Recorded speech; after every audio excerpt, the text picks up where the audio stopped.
आज आपलं महानगरच्या नाशिक आवृत्तीचा 5वा वर्धापन सोहळा आहे। या वर्धापन सोहळ्यानिमित्त आपण गेल्या 45 वर्षांपासून पेपर विक्री करणाऱ्या काकांशी आपण बोलणार आहोत, ज्यांचं नाव आहे आपण पाहतोय की अण्णासाहेब शिवलिंग गजबार आहेत।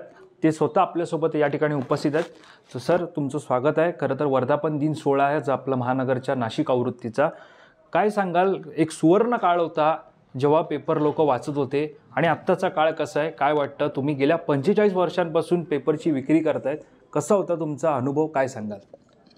गेल्या 45 वर्षापासून मी वर्तमानपत्राचा व्यवसाय करतो आहे आणि मधला काळ जो होता करोनाच्या आधीचा, त्यावेळी वर्तमानपत्राची खूप मोठ्या प्रमाणात सेल होता आणि या करोनामध्ये लोकांना वाचनाची हे कमी झाली, म्हणजे आवड कमी झाली आणि गरज जी होई ती काही हे होऊ शकलं नाही, कारण वर्तमानपत्र अनेक दिवस बंद, गाड्या या सगळ्यामुळं वाचकांची सवय तुटून गेली आणि मग ती सवय त्यांनी मोबाईलमध्ये हे केली आणि त्याच्यामुळं वाचकाची नवीन पिढी तर वाचतच नाही।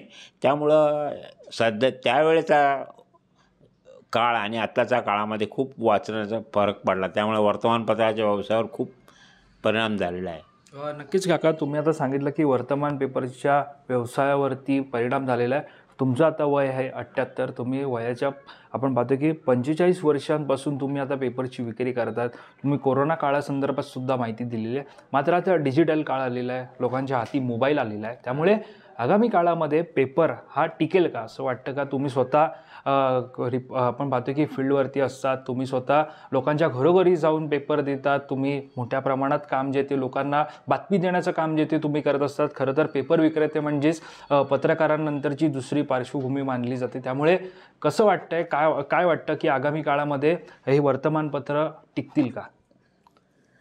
एवढ्या मोठ्या प्रमाणात तर काय टिकणार नाही असं वाटतं, कारण भविष्यात काय लिहून ठेवलेलं आहे ते काय अजून आत्ताच सांगतं कठीण आहे, पण हळूहळू लोकांमध्ये वाचण्याची सवय सुरू होईल असं वाटतं।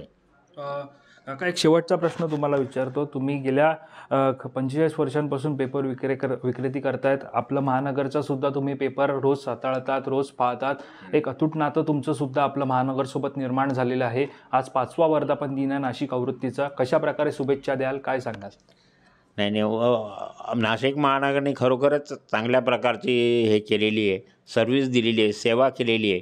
पार्सल वेळेवर मिळतं आहे आणि अचूकप्रमाणे बातम्याही येत आहेत, अतिशय लेटेस्ट बातम्या येत आहेत वर्तमानपत्रामध्ये आणि अतिशय वाचनाच्या लोकांनी त्याची खूप मोठी हे लागलेली आवड आहे आणि वर्तमानपत्राच्या बाबतीमध्ये खरोखरच आपलं महानगरने जी ठेवण, बातम्याची पद्धत, बातम्या छापण्याची हे कौशल्य हे अतिशय चांगलं आहे। याच्याबद्दल माझं अगदी चांगलं मत आहे। धन्यवाद काका आमच्याशी बातचीत केल्याबद्दल। तर तुम्ही पाहिलं की गेल्या 45 वर्षांपासून हे आपलं महानगरच्या नाशिक आवृत्तीच्या पेपरची विक्री जी आहे ते हे काका करत आहेत, ज्यांचं नाव आहे अण्णासाहेब शिवलिंग गजबार। गेल्या 45 वर्षांपासून ते विक्री करत आहेत। दरम्यान आपण पाहतोय की या सगळ्या संदर्भामध्ये त्यांनी एक महत्त्वाचा मुद्दा उपस्थित केला होता, तो म्हणजे की आगामी काळामध्ये डिजिटलच्या काळामध्ये खरं तर पेपर टिकणार का, या संदर्भात सुद्धा त्यांनी भाष्य केलेलं आहे। त्यामुळे या सगळ्यावरती तुमचं मत काय हे आम्हाला कमेंट करून नक्की कळवा आणि अशाच प्रकारच्या नवनवीन व्हिडिओ पाहण्यासाठी तुम्ही मायमहानगर.com लॉग इन करा।